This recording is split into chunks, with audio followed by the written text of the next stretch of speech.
Kita awali majelis kita pagi ini dengan membaca Ummul Kitab Suratul Fatihah yang kita niatkan untuk baginda kita Nabi besar Muhammad sallallahu alaihi wasallam, kemudian kepada keluarganya, para sahabatnya, dan kita niatkan juga untuk orang-orang tua kita, guru-guru kita, dan juga untuk diri kita sendiri. Kemudian kepada keluarga kita, kerabat kita, sahabat kita, jamaah kita yang sakit, kita doakan semoga Allah angkat penyakit mereka, Allah kasih kesembuhan, sehingga dapat bersama-sama kita berjamaah di masjid yang mulia ini.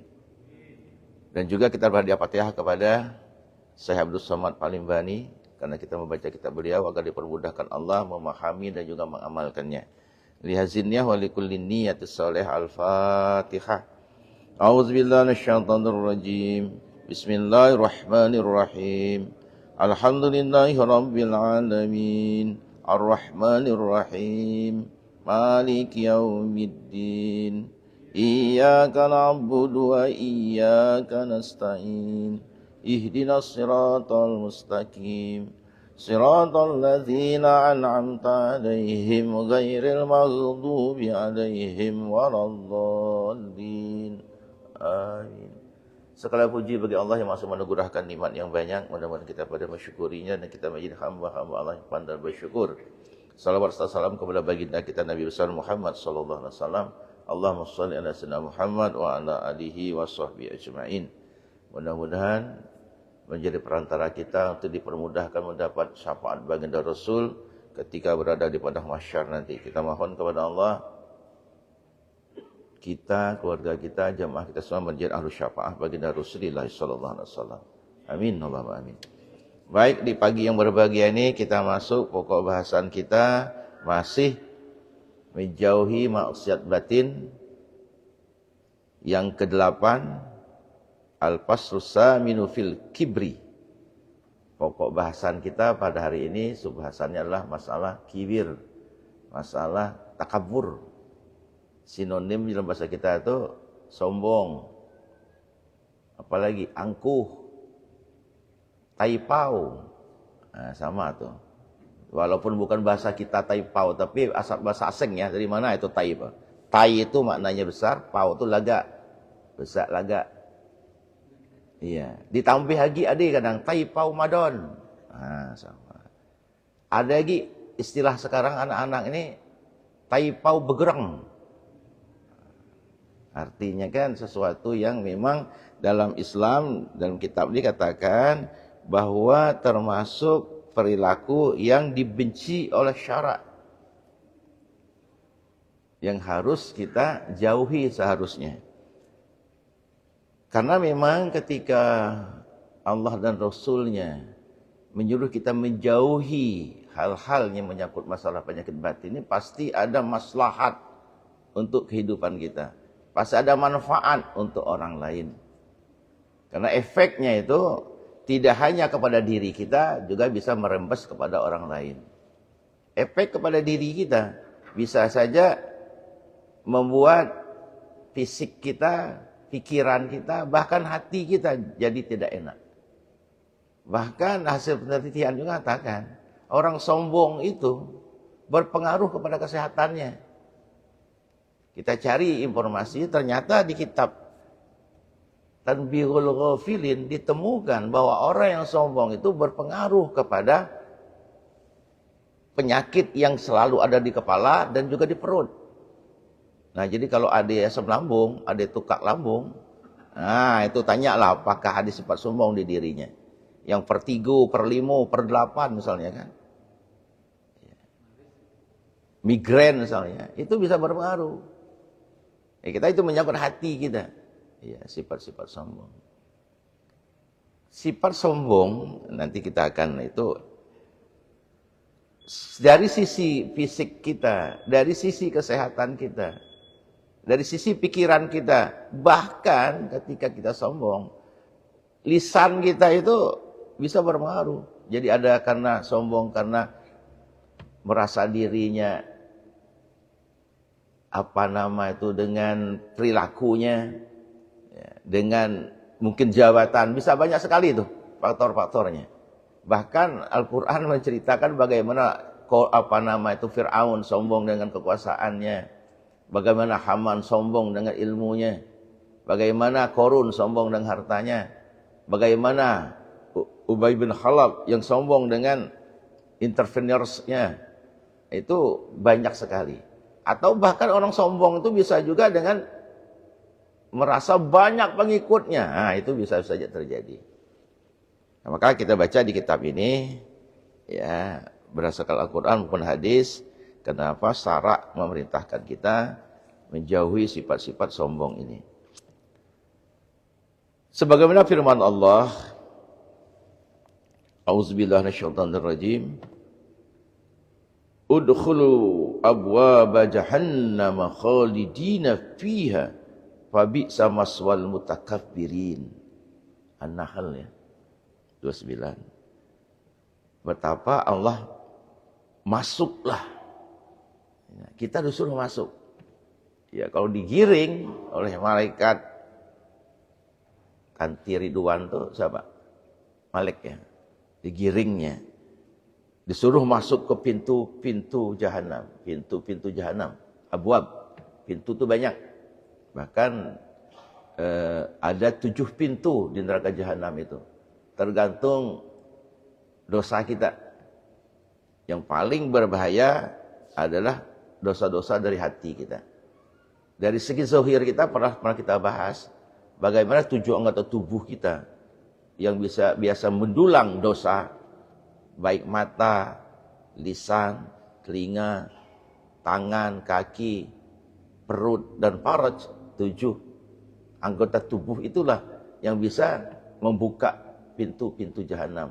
Maka dalam kitab Maraqil Ubudiyah itu ada 7 pintu neraka jahanam. Maka di sini dikatakan oleh Allah dalam firman, abwab, masuklah kalian lewat pintu. Di mana pintu mana? Neraka jahanam. Khalidina fiha, kekal abadi di dalamnya. Apa masalahnya? Babi sama maswal mutakabbirin. Karena pada diri seseorang itu ada sifat kibir, sifat sombong, takabur. Sering kita ungkapkan di sini, sombong itu bukan perilaku manusia. Sombong itu bukan warisan Adam. Sombong itu warisannya Azazil. Sombong itu warisannya Iblis laknatullah. Karena dengan sikap sombongnya, maka dia menjadi tidak mau menghormati Adam. Sujud di situ bukan sujud karena kepada zat yang maha tinggi, tapi sujud dalam bentuk penghormatan di takzim. Ya. Nah, betapa orang-orang yang sombong, mutakabbirin, itu tempatnya di neraka jahanam. Karena sudah jelas kibir itu, takabur itu bukan milik kita manusia, bukan milik makhluk, tapi milik Allah. Al-kibriya'u ridai, kata Allah. Kesombongan itulah selendangku. Maksudnya apa? Milik Allah, bukan milik kita, bukan milik makhluk. Apa yang kita sombongkan? Ya. Cukuplah contoh-contoh Namrud. Itu karena faktor sombong semua. Ya. Sa'labah juga karena sombongnya juga. Akhirnya diperang oleh Abu Bakar. Ya, karena angkuh. Karena merasa sudah kaya, tidak mau lagi bayar zakat kan. Akhirnya disakat oleh Abu Bakar. Nah, sakat, tahu sakat? Bahasa kita Bangka nih. Dikelai oleh Abu Bakar, diserang oleh Abu Bakar. Ya, disakatnya. Nah, makanya di ayat lain dikatakan, Alaysa fi jahannama maswad lil mutakabbirin. Tiadakah di dalam neraka jahanam itu tempat bagi orang-orang yang selalu menyombongkan dirinya? Nah, jadi disediakan Allah. Jelas informasi ini qat'i, valid, bukan kata kita, tapi Allah yang langsung menginformasikan lewat malaikat Jibril disampaikan kepada Nabi Muhammad. Orang sombong tempatnya nyaman di neraka jahanam. Iya. Manggang ayam tidak payah lagi hidup api, karena ada apinya kan. Ya. Itu tempatnya ketika orang-orang yang sombong. Nanti kita lihat bagaimana ciri-ciri orang yang sombong itu. Dan bahkan Rasulullah SAW dari ayat itu juga bersabda, la yadkhulul jannah man kana fi qalbi misqalu zarratin min khardalin min kibrin. Ya, betapa tidak akan pernah, bahkan di kitab lain menerjemahkan itu bukan hanya masuk, tidak akan pernah mencium aroma surga. Jika di hati seseorang, walaupun hanya sebesar biji zarah, sebesar biji apalah kita katakan. Kalau gendum lagi kelihat, besar men. Pernah ngelihat kenikir tak? Gigi kenikir. Tidak pernah. Wari kata orang seberang sana. Itu halus lagi, kecil lagi. Itu lebih kecil dari biji sawi itu. Nah itu di dalam hatinya ada sekecil biji sawi saja. Sifat sombong. Itu tempatnya adalah tidak akan pernah masuk surga. Pasti tempatnya di neraka. Itu jelas Rasulullah mengungkapkan seperti itu, memahami dua ayat di atas.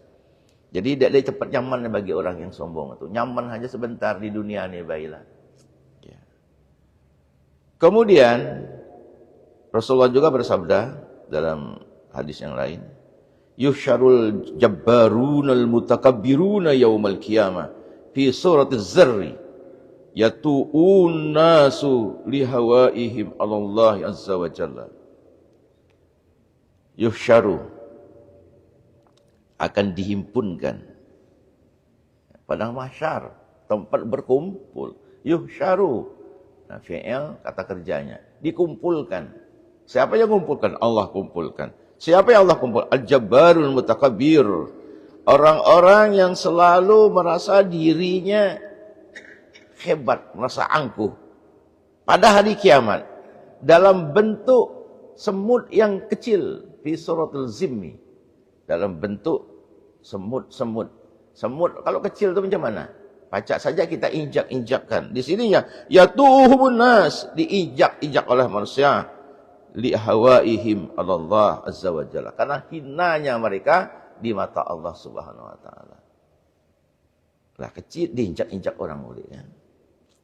Jadi itu perumpamaan ya dari Rasulullah, betapa tidak ada nilainya, kecil sekali. Sehingga diinjak-injak oleh manusia yang banyak. Di hadapan Allah mereka itu sangat hina. Itu perumpamaan yang luar biasa. Besar diri di muka bumi, tapi di sisi Allah sangatlah kecil, bagaikan semut-semut yang, maka kalau namel itu masih mendekat, masih besar. Kalau zam itu anak semut yang baru lahir mungkin. Betapa kecilnya kan, telok kecil, apalagi induknya kan. Seperti itu.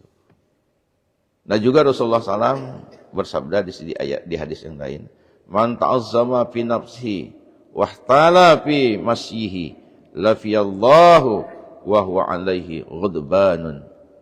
Maknanya kurang lebih, barang siapa merasa besar di dalam dirinya dan ta'ajub ia dalam perjalanannya, dalam aktivitasnya, niscaya mendapati ia akan Allah Ta'ala, padahal Allah Ta'ala itu sangat murkai atas mereka itu. Betapa sombong di sini ada pembelajaran bagi kita. Orang sombong itu bisa dengan lisannya, dengan ucapannya. Ketika ngomong enggak kalah, itu ciri itu. Tahu enggak ngomong enggak kalah tuh? Nak menang terus, itu ciri bibit-bibitnya. Ketika berjalan angkuh. Kita cukup belajar dari sejarah para sahabat. Al-Hajjaj itu punya pembantu, Al-Hajjaj bin Yusuf itu salah satu menteri pada masa Bani Umayyah. Dia punya pembantu. Pembantu tuh kalau berjalan tuh ngingkang enggak? Petetang-petenteng. Ditegur oleh salah seorang, bergaya geki, kita enggak bergaya macam itu, pacak nimbulkan murka Allah. Sadar tapi mereka para tabi'in pada saat itu dia. Karena sifat kibir, takabur itu, angkuh itu kan tadi sanksinya. Apakah contoh para sahabat? Ada contoh yang sangat luar biasa. Mungkin tidak terjadi lagi pada masa kita. Umar bin Khattab itu termasuk khalifah. Ketika dia berdua dengan ajudannya menuju kota Sam, naik onta. Bukan naik kuda, naik onta. Tapi syukur ya, onta di sana kaki 4. Kalau di sini ontanya dui. Ya, roda dui ya. Sepeda onta kan. Ya. Nah jadi mereka berangkat, kalau kita lihat cukup jauh perjalanan dari Madinah ke Syam. Dalam perjalanan itu unik. Umar dengan ajudan itu bergantian naik unta. Dalam Tanbihul Firdaus itu dikatakan setiap satu farsah mereka gantian. Satu farsah itu kalau kita ukur konversi dengan ukuran kita kilometer itu kurang lebih 8 kilometer. Satu farsah. Setiap satu farsah mereka gantian. Sehingga pada saat sudah mendekati kota Sam, giliran ajudannya naik. Umar yang memandu ontanya. Pada satu saat melewati tempat yang becek. Nah, merasa tidak enak, maka Umar dibukalah alas kakinya, dikepet bahasa kita di ketiaknya. Di jalan. Ketemulah dengan Ammar bin Yasir pada saat itu dia sudah menjadi gubernur di Sam. Ya Khalifah, kalaupun ingin disambut oleh pembesar-pembesar negeri Sam, apakah patut Khalifah seperti itu? Apa jawab Umar? Umar tetaplah Umar. Apapun jabatan Umar tetap hamba Allah. Itu satu pembelajaran tawaduknya para sahabat. Adik-adik tidak kira-kira bupati, wali kota kita, keajudannya gantian pakai motor. Jadi ajudannya buka pintu masuk. Nah itu contoh sifat yang luar biasa dari seorang khalifah Islam, sahabat Nabi Umar. Dan juga banyak riwayat-riwayat sahabat-sahabat yang empat itu. Tidak habis cerita kita. Mereka menunjukkan sifat tawaduknya.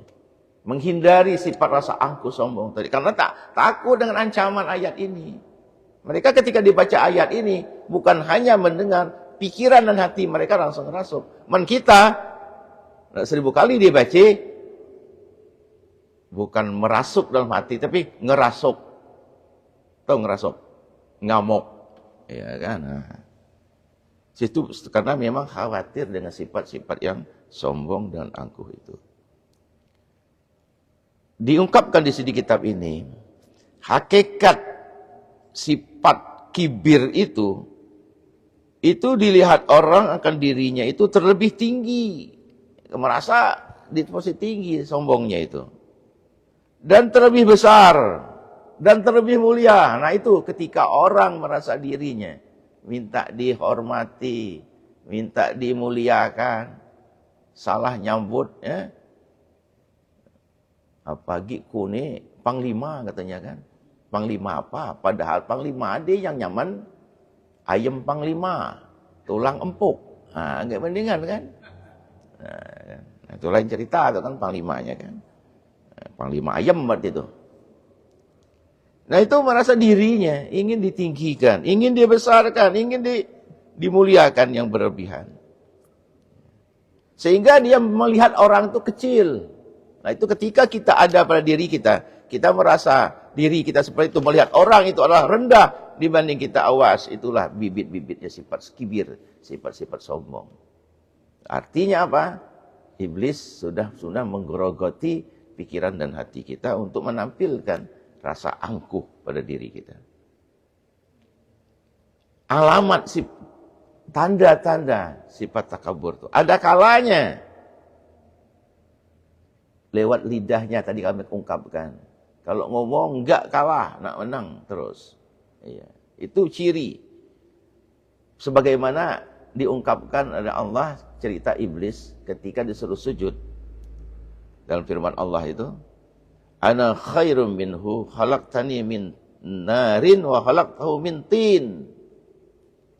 Aku lebih baik dari Adam karena aku diciptakan dari api, sementara Adam diciptakan dari tanah. Lewat lisannya. Nah, bisa saja orang itu sombongnya, takaburnya lewat lisan. Sebagaimana iblis laknatullah. Azazil itu kalau kita buka sejarahnya bukan main. Orang berilmu, orang alim. Pengetahuan tentang agama luar biasa. Para malaikat pun kalah dengan Azazil. Karena Azazil mendapat gelar Al-Muqarrabun. Orang yang paling dekat dengan Allah hubungannya. Tapi karena sifat iri dengki, sombong pada iblis, laknatullah, Azazil akhirnya dikutuk oleh Allah dengan namanya iblis. Iblis itu kan gelar. Maknanya kan terputus dari kasih sayang Allah. Ablasa yublisu iblisan. Orang yang terputus maknanya dari kasih sayang Allah. Karena kesombongannya lewat lisannya yang pertama. Nah itu ada kalanya orang sombong itu lewat lisannya. Sebagaimana iblis ketika berkata bahwa dia lebih baik dari Adam. Karena dia terbikin dari api sementara Adam dari tanah. Sekarang kalau kita di muka bumi ini, kuat api, kuat tanah. Belum pernah api itu membakar tanah, paling-paling nyamuk membakar tanah pun jadi bati. Ada, orang bati kan dimasak kan. Tapi kalau api, gampang sekali munuh ke tanah. Ya kan? Ambil ada api, siram ke tanah. Sebentarnya apalagi ada minyak bensin kan timpa ke pasir ke dah selesai ceritanya. Mana hebat api berarti kan? Iya. Jadi itu perumpamaan saja. Akibat lisannya iblis itu dia muncul sifat kesombongannya. Demikian juga ya karena ada sifat meninggikan keangkuhannya. Dan ada kalanya juga orang bisa sombong itu ketika berbicara dengan orang lain yang dianggapnya mungkin lebih rendah dari dirinya. Bisa. Apakah tradisi di kerajaan seorang hamba abdi dalam dengan sultannya, dengan rajanya, apakah itu bentuk kesombongan? Terpulang kepada hatinya. Kalau memang itu sudah menjadi tradisi bagi mereka, itu kita melihat karena dia mengagungkan tuannya. Tapi tuannya jangan juga menganggap rendah abdi dalamnya. Kalau itu dianggapnya rendah, nah itu sudah ada sifat kesombongan dengan kedudukan, dengan jabatan terah darah birunya. Jangan sampai seperti itu. Karena jelas di kitab ini juga nanti akan ketemu mulia seseorang itu bukan karena nasab, bukan karena ilmunya, bukan karena kedudukannya, bukan karena hebatnya, bukan karena dengan ilmunya tadi, tapi karena ketakwaannya. Jelas itu. Nah, jadi di sini ada kalanya kita ketika berbicara kita sering menganggap rendah lawan bicara kita. Wah, di situ ada benih-benih setan masuk bahwa terpaparlah di hati dan pikiran kita sifat-sifat kibir. Nah, orang-orang yang ciri lain juga ada kalanya.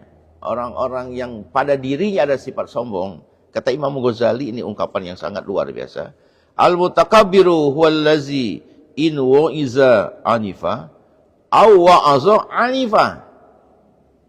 Ini ungkapan Imam Ghazali. Apa maknanya? Orang yang sombong itu ketika ia dinasihat ngeringkang, ngelawan.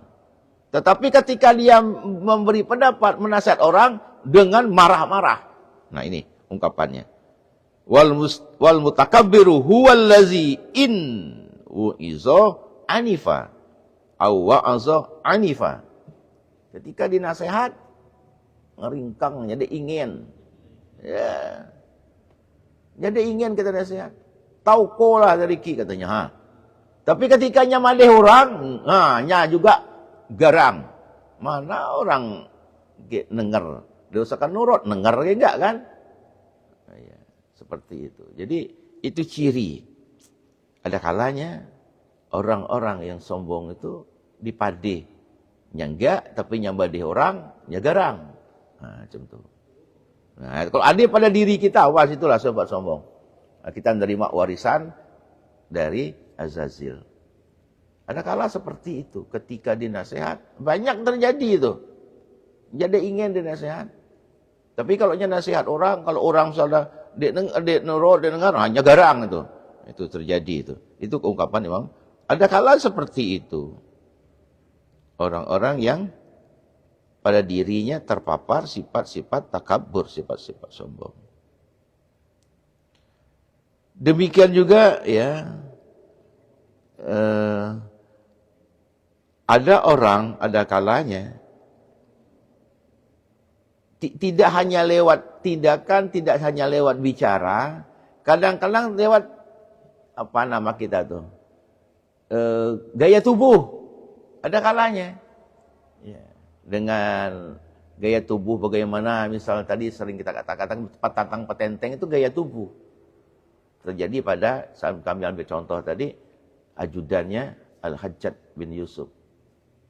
Itu bisa terjadi dengan gaya seperti itu. Makanya di sini dikatakan, tetapi sepantasnya harus kita ketahui, kemuliaan itu bukan karena jabatan, bukan karena ilmu yang kita miliki setinggi apapun, bukan. Ataupun karena nasab kita, bukan. Maka di sini dikatakan, orang yang mulia itu di sisi Allah, inna akramakum indallahi atqakum. Itulah orang yang mulia. Orang yang takutnya kepada Allah karena ketakwaannya.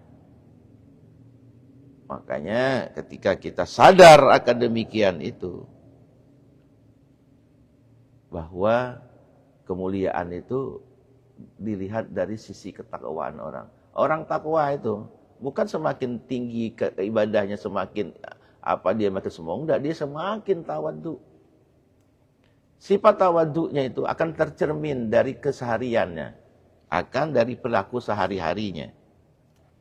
Dalam kitab Menyingkap Tabir Hati oleh Abdul Qadir Al-Jailani, di kitab ini pun dikutip, mengukur kita itu untuk apakah punya sifat tawadhu, apakah ada sifat kibir di hati kita.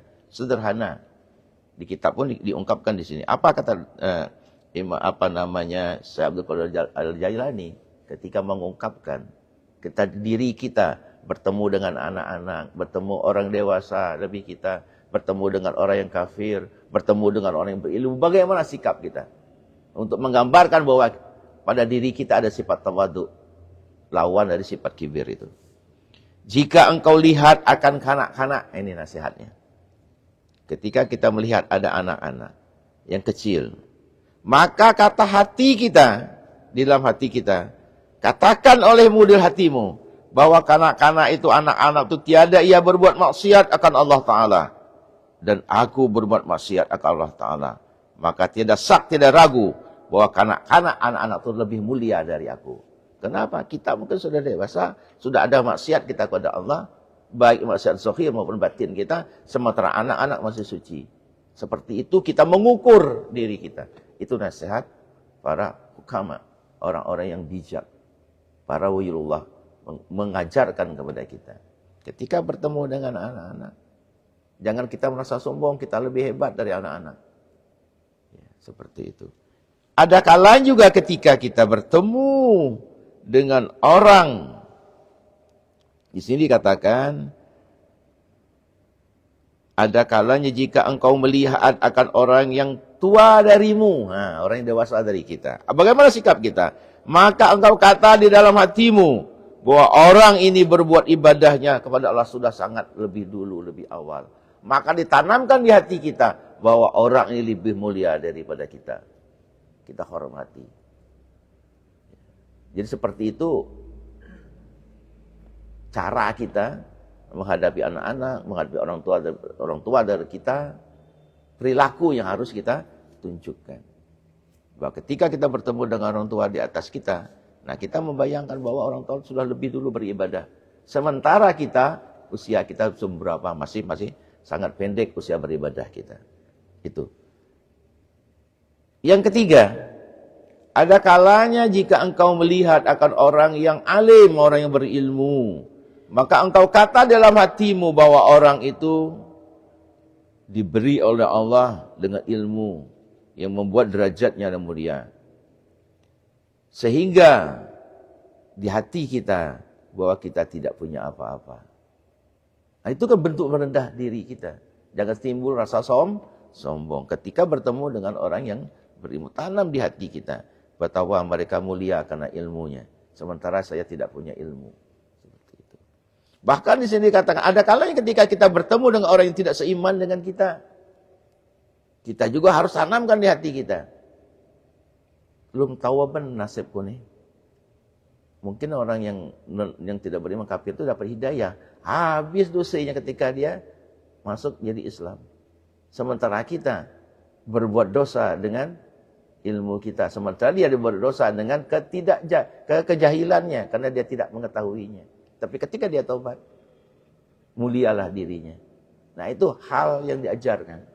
Betapa halusnya pribadi dipekerti yang ditampilkan oleh orang-orang terdahulu, mengajarkan kita untuk menjauh penyakit-penyakit batin ini.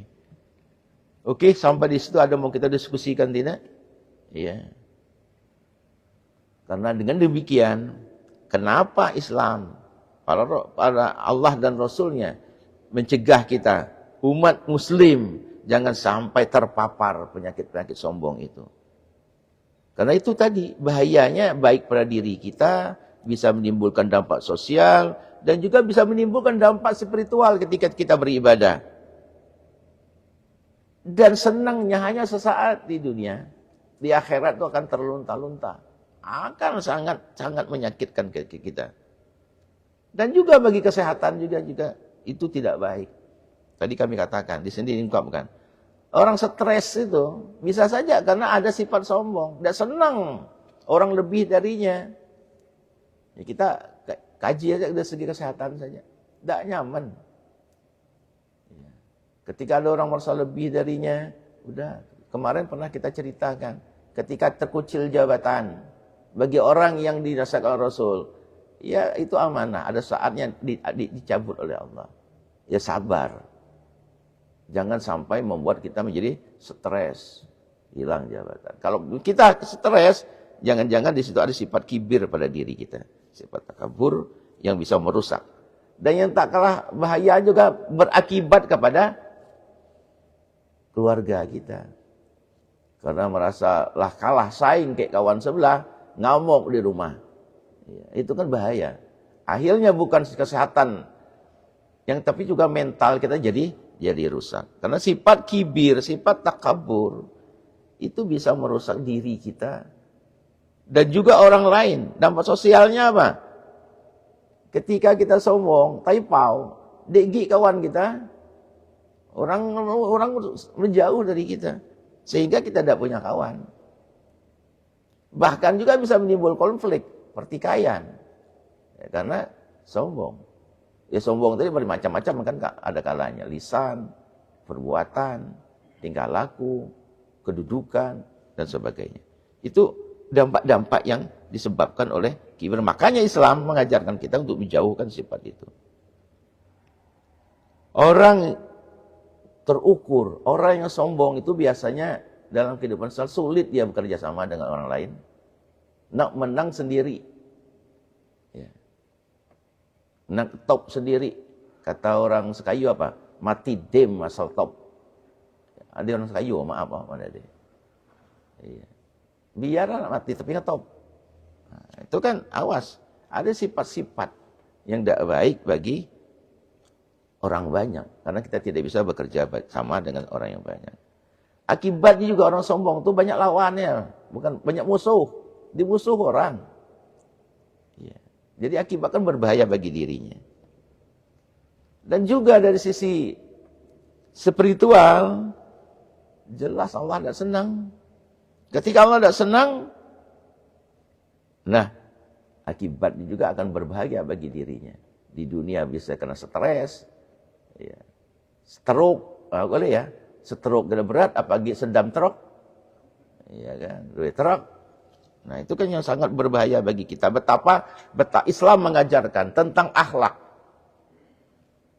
bahwa sifat sombong itu tidak baik bagi diri kita orang lain, bagi fisik kita maupun bagi psikis kita. Karena memang sombong itu ciri-cirinya. Nah, lebih detail di sini dikatakan. Merasa dirinya paling baik dan paling istimewa. Kalau ada itu ciri pada diri kita, kita sedang terpapar penyakit sombong. Enggan mendengarkan nasihat atau kritikan dari orang lain. Tadi kami katakan, ketika dia nasihat dia tidak senang, ketika dia nasihat dia garang. Itu ciri-cirinya. Sering menghinakan dan merendahkan orang lain. Nah, kalau itu ada pada diri kita, jelas sifat sombong sudah bersemayam di diri kita. Sederhana kadang-kadang. Kita hati-hati, maling muka itu, mengalihkan pandangan setelah kita ngobrol, kita mengalihkan muka ketika ada orang lain datang, awas. Itu bisa jadi indikasi bahwa kesombongan kita ada pada diri kita. Maka itu kan sangat berbahaya bagi diri kita. Ada juga untuk mengukur bagi kita. Sombong itu ada jenis juga. Ada sifat sombong yang tampak dari sikap dan perilaku. Seperti cara berjalan atau berbicara tadi kita katakan. Itu kategori. Ada takabur, sombong itu secara batiniah. Nah, itu yang susahnya. Karena memang dia sakit batin. Sifat sombong yang ada dalam hati. Seperti merasa diri paling benar. Paling suci. Paling takwa. Nah, itu awas. La tuzakku anfusakum. Wallahu a'lamu biman ittaqa. Jangan sekali-kali kita menganggap diri kita paling suci, paling takwa. Allah yang tahu hati kita itu. Apakah kita termasuk orang yang taat, apakah kita termasuk orang yang bertakwa atau tidak. Jadi jangan pernah sekali-kali kita, cukuplah contoh yang sudah ada dalam sejarah Islam yang sangat panjang. Baik di kalangan sebelum Rasulullah SAW, baik pada masa Rasulullah. Banyak sekali contoh-contoh orang yang dalam manakibnya, dalam biografinya, sifat-sifat kesombongan. Akhirnya, bagi dirinya, keluarganya, dan komunitasnya, dijauhi orang. Bahkan terjadi pertumpahan darah karena faktor kesombongan. Sayyidina Husain wafat itu dibunuh oleh anaknya Muawiyah, oleh Yazid. Karena faktor juga keangkuhan. Keangkuhan apa itu? Yazid merasa lebih ganteng daripada Husain. Ketika seorang gadis Arab lebih tertarik kepada Husain. Sementara dia dengan gagah perkasa, Yazid itu. Merasa ganteng. Akhirnya faktor cewek. Dan cewek itu milih Sayyidina Husain. Itu karena faktor kesombongan tadi. Karena merasa Muawiyah pada saat itu sudah mengalahkan Ali menjadi seorang khalifah. Akibatnya nimbulkan kesombongan, akhir rasa dendam, benci. Saking bencinya, tidak puas di Madinah, keluar ketika berada di daerah Irak. Ya, kita kenal dengan daerah yang namanya Karbala. Bagaimana Yazid membantai Husain. Itu akibatnya. Merasa hebat, dendam, benci, terjadilah pembunuhan. Sama, Kabil dan Habil itu. Di samping ada sifat iri, ada sifat sombong karena merasa sebagai kakak. Kau ini kakak gitu, lebih hebat dari Kiki adik kau. Akhirnya kan terjadi pembunuhan pertama di muka bumi. Faktor-faktor kesombongan itu berbahaya bagi kehidupan sosial kita. Baik, sampai di situ ada yang mau kita diskusikan? Ya, sudah hampir masuk surup. Kalau tidak ada kita tutup dengan doa. Auzubillahi minasyaitonirrajim. Bismillahirrahmanirrahim. Alhamdulillahirabbil alamin wassalatu wassalamu ala asrofil anbiya'i wal mursalin sayyidina wa maulana Muhammad wa ala alihi washabbihi ajmain. Allahumma ighfir lana dzunubana wa liwalidina warhamhum kama rabbawna shighara wa li jami'il muslimina wal muslimat wal mu'minina wal mu'minat bi rahmatika ya arhamar rahimin. Allahumma harijna min zulmatil wahmi wa akrimna bi fahmi waftah lana babal ilmi wa zayyinna bil akhlaqil hasanati wal hilm. Allahumma yassir umurana hadzal yaum umurad dunya wal akhirah. Rabbi yassir wa la tu'assir. Rabbi yassir wa la tu'assir. Rabbi tammim bi khairi ajmain. Allahumma ij'al jam'ana hadza jam'an marhuma wa tafarraqana ba'da hadza tafarraqan ma'suma. Rabbana zalamna anfusana wa illam taghfir lana wa tarhamna lanakunanna minal khasirin. Rabbana hab lana min azwajina wa zurriyyatina qurrata a'yun waj'alna lil muttaqina imama. Rabbi ij'alna muqimas shalah wa min zurriyyatina rabbana wa taqabbal du'a. Rabbana atina fid dunya hasanah wa fil akhirati hasanah wa qina azabannar. Wa sallallahu ala sayyidina Muhammadin nabiyil ummi wa ala alihi wasallam. Subhana rabbika rabbil izzati amma yasifun wa salamun alal mursalin walhamdulillahi rabbil alamin. Subhanallah. Wassalamualaikum warahmatullahi wabarakatuh. Taqabbalallahu minkum.